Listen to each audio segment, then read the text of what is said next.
2000 ans d'histoire sont là pour nous donner, voici, si vous l'utilisez de telle manière, voici ce que vous allez avoir au bout du compte. Il faut se dire les choses. On a eu le cas, par exemple, bon, ça me vient comme ça, en Côte d'Ivoire. On a eu un président qui était apparenté chrétien. Fils des les pasteurs ont prophétisé qu'il sera, un prophète a prophétisé qu'il sera président, etc., etc. Il est devenu président. Pour ne pas laisser le président Gbagbo. Ben, il fallait l'entendre lui-même quand il parlait. Il disait, mais les pasteurs, il faut vous entendre entre vous. À 7 heures, un pasteur vient te donner telle prophétie. À 9 heures, celui qui vient à 9 heures contredit celui de 7 heures. À 11 heures, il contredit les deux autres. À 13 heures, un autre dit même, il ne fallait même pas les recevoir, etc. Au bout du compte, il avait le pouvoir en main. Il s'était confié dans qui? Dans les pasteurs, dans les prophètes. Le pays a été donné aux musulmans. Maintenant, on va dire quoi? Maintenant, au lieu de prendre ça, de comprendre ce qui se passe et de ne pas faire les mêmes erreurs, ben, au Congo, on a un président, réputé être président chrétien, qui est entouré d'une armada de serviteurs de Dieu. Ben, c'est comme Gbagbo. Si on ne tire pas des conclusions de ce qui est arrivé à Gbagbo, on risque d'avoir les mêmes choses chez nous. Parce que les mêmes causes produisent les mêmes effets. Les mêmes causes produisent les mêmes effets. Là, on va vers les élections. On va vers les élections. C'est la forme que les hommes ont choisie pour dire, voilà, le pouvoir sera comme ci, comme ci, comme ça. Voilà. Si ça ne se passe pas bien, s'il y a une embrouille, les mêmes gens, comme ils ont fait pour Gbagbo, là, ils vont faire aussi ici. Donc c'est hyper important de regarder l'histoire et de tirer des conclusions. Pour avoir des effets différents, il faut générer des causes différentes. Il faut provoquer des causes différentes. Ok, je ferme ça. C'est bon. Ok. Celui qui a compris, celui qui comprend, qui comprenne. Voilà. C'est hyper important de se dire, notre christianisme, c'est Jésus-Christ.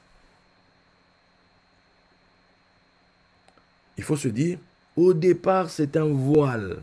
Ce sont des vêtements qui sont partis. C'est-à-dire que c'est le mystère non élucidé, non décodé, etc. C'est ça qu'on nous a donné. C'est ça qu'on nous a servi pendant des millénaires. Tant qu'on va vivre avec ça, avec en apparence une histoire qui se serait passée quelque part, où des gens ont fait ci, quelqu'un a fait ça, et compagnie, et qu'on reste avec la tête tournée en arrière, on a un très sérieux problème. C'est nécessaire de monter vite à Jérusalem, symboliquement, de monter vite, apprendre cette histoire. C'est quoi? Yeshua HaMashiach, c'est quoi? Le Messie, c'est quoi? Ok. C'est Constantin, en fait, qui va unifier tout ça et créer le système. Et un système, de ce système, on va voir ce qu'on va appeler le système politique, le césaropapisme. Donc, le césaropapisme, c'est-à-dire l'Église et l'État sont comme ça. Okay? Et quelquefois même le pape avait le dessus sur les Césars, sur les rois, parce que c'est lui qui les établissait. Et quand un roi faisait n'importe quoi, le pape l'excommuniait. Donc l'Église avait le contrôle de l'Europe.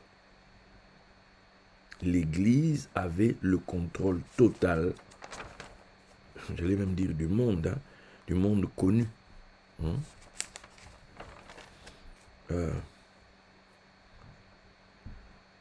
Au point que dans les universités, on enseignait la scolastique.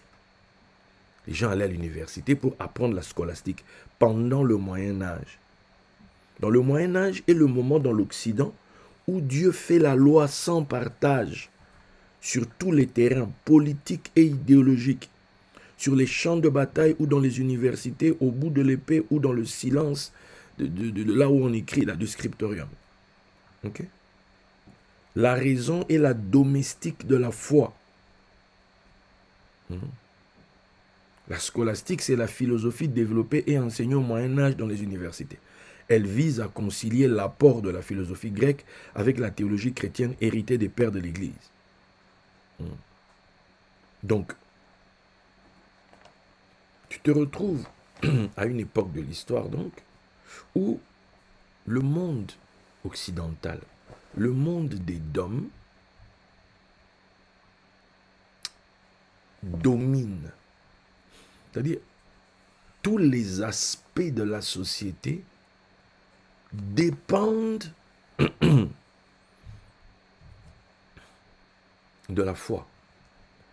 Et donc, comme c'est l'Église qui en est la garante, dépendent de l'Église. Si l'Église dit que vous n'êtes pas des gens bien, on vous excommunie. Si vous vous amusez, on vous brûle au bûcher. Des gens ont été tués. Des gens ont été brûlés au bûcher. Des livres ont été brûlés. Il y a eu des bûchers qu'on appelle le bûcher des vanités. Hein? Je ne sais pas si c'est à Florence. C'est ça, à Florence, où il y avait Savonarole. Hein? Qui a mis toute une ville en mode couvre-feu spirituel. Et puis un beau jour, les gens se sont énervés. Ça s'est retourné quand il a dû fuir la ville, etc. Okay? C'est-à-dire que c'était les gens, les hommes de foi, les hommes, entre guillemets, de Dieu, qui dominaient la société, qui imposaient ce que vous devez croire ou ne pas croire. C'est-à-dire, quand ils ne sont pas d'accord avec ta doctrine, eux ici, ils se rapprochent du boss, du chef ou je ne sais pas quoi, qui doit être leur fils spirituel ou je ne sais pas. Donc, pour que toi, on t'enferme, que toi, qu'on t'exile ou que tu te rétractes, etc. On connaît bien l'histoire de Galilée.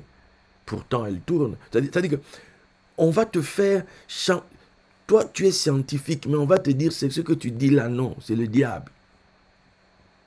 C'est pour dire que pendant toute une époque, le monde, l'Occident, dans lequel moi je suis né, après je suis allé vivre en Afrique, mais je vis aujourd'hui, l'Occident où vivent des multitudes de personnes.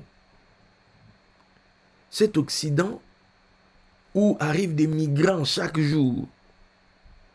Ce monde, cette vieille Europe, disons ça comme ça.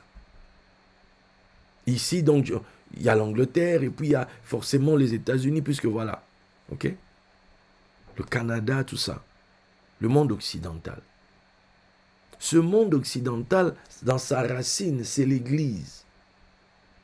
Dans sa racine, c'est l'Église catholique romaine. Et bien sûr, le monde va fonctionner au rythme de ce qui se passe au sein de l'Église, au sein de ceux qui représentent ce monde-là. Entre les schismes d'Orient, entre, comment on appelle ça? Après ça, les problèmes avec la réforme. Il y a eu plein de choses. Le monde, en fait, tourné, c'était rythmé par les débats de l'Église. Il y a eu, par exemple, pendant une période, des problèmes par rapport les iconoclastes et les iconophiles, si je ne me trompe pas. C'est-à-dire que ceux qui aiment les images, le culte des images, avec des images, et ceux qui sont contre. C'est-à-dire que ça rythmait chez les orthodoxes là-bas, à Constantinople, ça rythmait la politique. C'est-à-dire, des gens mouraient parce qu'ils étaient d'un groupe ou d'un autre. C'est-à-dire, je ne sais pas si vous vous rendez compte. C'est-à-dire que les gens étaient rythmés par, à l'église on a dit ça, l'autre pasteur a dit ça, et ceci, tout ça, les gens dans les bars, ils se cassent la gueule, ils se frappent. Pourquoi? Parce que nous, on est pro-tel. C'était ça l'Europe. Aujourd'hui, ça ne donne pas l'air. Les guerres de religion, tout ça, c'est-à-dire que le pape se lève, il excommunie le roi parce que le roi a divorcé, il a pris une autre femme, tu n'as pas le droit de faire ça. Le roi qui dit aussi, Nanko, comme on dit au Congo, je fais ça, voilà. Si vous n'êtes pas d'accord, allez vous faire voir. Ok, tu es excommunié. Bon, moi aussi, je t'excommunie. Et puis à partir de maintenant, je fonde ma propre religion. Ça, c'était un roi d'Angleterre. Il en avait marre, le roi. Il en avait marre. L'église anglicane vient de ça. D'une embrouille, le roi a divorcé, le pape n'était pas d'accord. Lui, il a dit au pape, va te faire voir. Le pape qui dit, ah ouais, tu joues avec moi, je t'excommunie, tu n'iras pas au ciel. Tu es séparé des saints. Il dit, ah ouais, tu prends la chose comme ça. Ok, moi aussi, je t'excommunie à partir d'aujourd'hui, plus de relations avec Rome. Nous aussi, c'est une nouvelle église anglicane. Tu vas lui dire quoi? Le pape, voilà, d'autres rois, allez remettre ce gars-là à l'ordre. Des guerres se mettent en place. C'était ça l'Europe. C'était ça l'Europe. Et moi, souvent, quand je découvre ce genre de choses, je me marre parce que je dis, oh, nous les Africains, nous les gens soi-disant église de réveil, tout ça. On pense que c'est nous qui réinventons la roue. Non, les choses qu'on fait aujourd'hui, oh non, tel pasteur a dit, oui, buzz, bad buzz sur Internet, notre pasteur a dit, ce sont telles personnes qui sont des mauvais, oui, c'est à cause de tel. C'est pas nouveau, c'est pas nouveau. Ça se passait ici en Europe depuis. En fait, c'est la même histoire, en fait. C'est le même truc, le développement du même truc. Maintenant, la grâce que nous, on a en Afrique, c'est que si on lit les livres d'histoire, si on apprend ce qui s'est passé dans l'histoire, ça va nous éviter certains écueils, ça va nous éviter de refaire les mêmes erreurs, de passer par les mêmes sentiers, de faire les mêmes choses que d'autres ont faites avant nous. Devrons-nous passer par des guerres de religion? Devrons-nous passer par... Et c'est ça qui se passe aujourd'hui. Et aujourd'hui, ce sont des guerres feutrées sur les réseaux sociaux. Il y a quand même l'élément sous-côte. Sous-côte, c'est l'opportunité de retourner d'où est partie cette affaire, en fait. Oui, parce que cette histoire de Jésus-Christ, c'est pas né en Europe. Je veux dire, ça vient pas d'Europe, ça vient de là-bas. Ça vient du Proche-Orient, ça vient d'Israël. Donc, c'est l'opportunité donc ce soir de récupérer notre signe, de récupérer notre vieux logiciel et de faire ce voyage, d'aller nous aussi en Israël, de dire, bon, nous on a Jésus-Christ ici, là, qu'on a en main, mais on aimerait comprendre, l'affaire là, c'est comment? C'est quoi cette affaire? C'est quoi cette affaire? Ok? Parce que en Europe, on nous a présenté un personnage historique. On nous a présenté un personnage, entre guillemets, qui serait historique. Ok? Un personnage historique qui est là et qu'on nous a présenté. Maintenant, la question est de savoir, avec ça, on fait quoi? Parce que, avec l'aspect personnage historique, la lecture historico-littérale, là,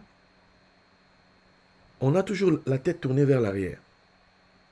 Oui, parce que c'est une histoire en mode historique qui est dans le passé. Et 2000 ans ont passé. 2000 ans où les diverses choses qui se sont manifestées, entre guillemets, ne plaident pas en faveur de cette histoire. 2000 ans d'histoire qui nous ont emmenés où la même civilisation, où cette histoire dominée, est devenue une civilisation qui a prêté flanc aux nihilistes. Ni Dieu ni maître.